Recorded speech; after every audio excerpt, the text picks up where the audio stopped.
Hello fellow doodlers, it is about halfway through the month of Mermay as of this video, and just because I'm not doing the prompts, or at least I'm not doing all the prompts, doesn't mean that I can't get excited.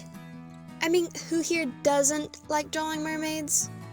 So a while back I posted a video on how to draw mermaids, and out of curiosity I decided to rewatch it.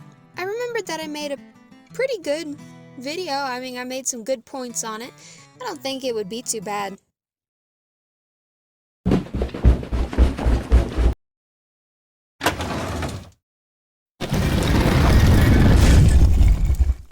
Time for a remake!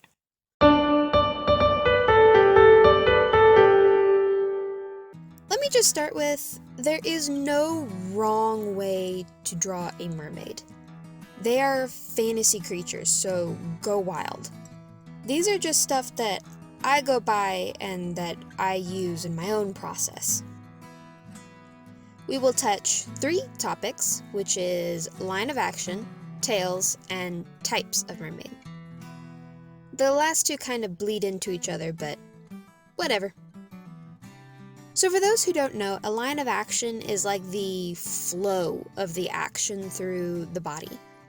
It's, according to Google and the official line of action website, is an imaginary line along the spine, and it sometimes continues into the leg as well. And the more curved a line is, the more dramatic the pose is. And humans typically have a C curve, occasionally an S curve to their line of action. Now, for mermaids, the line extends into the tail, just like a whale skeleton. The spine goes into the tail, therefore the line of action does. Making the line of action more curvy will make more lively poses for your mermaids. Just don't go too far. Generally just stick to C and S curves. Tails are what, technically speaking, makes a mermaid. And there are so many ways to draw them. For me personally, I draw tails longer than the upper body instead of it being an even half proportion. So instead of the tail being the same size as the torso and head, I like to make it a little bit longer. The Little Mermaid from Disney did the halves though, so really it's up to you. Where the tail meets the human half can be full of variety too. My personal favorite is a gradient with scales, where the scales start kind of spaced out and then they cluster together when they get close to the waist. And here's a few more ideas for mermaid tails. Also, who says you have to stick to traditional tail fins? Go crazy! Sharp fins, flowy fins, extra fins. There's so many ways to get creative with this.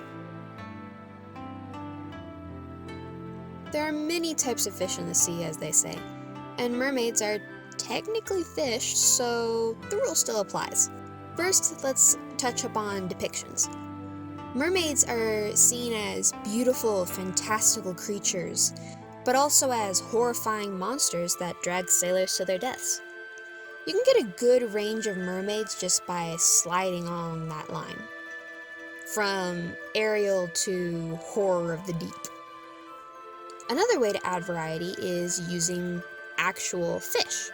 My personal favorite are betta fish. I really like how I can draw mermaid tails based on betta tails.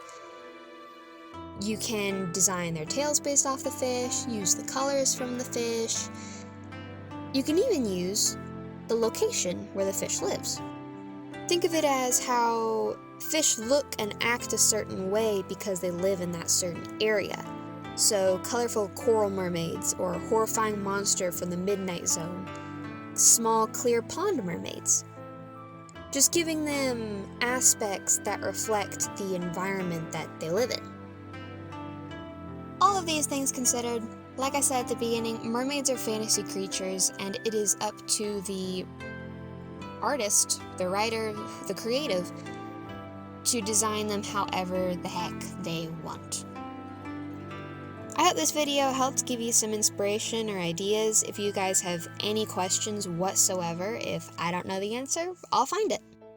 Feel free to ask in the comment section. Feel free to make a suggestion for another video, or maybe give me something that you go by when you're drawing mermaids, or maybe another fantastical creature. I would absolutely love to hear from you guys. Y'all have a blessed week, and I'll see you next time. Bye!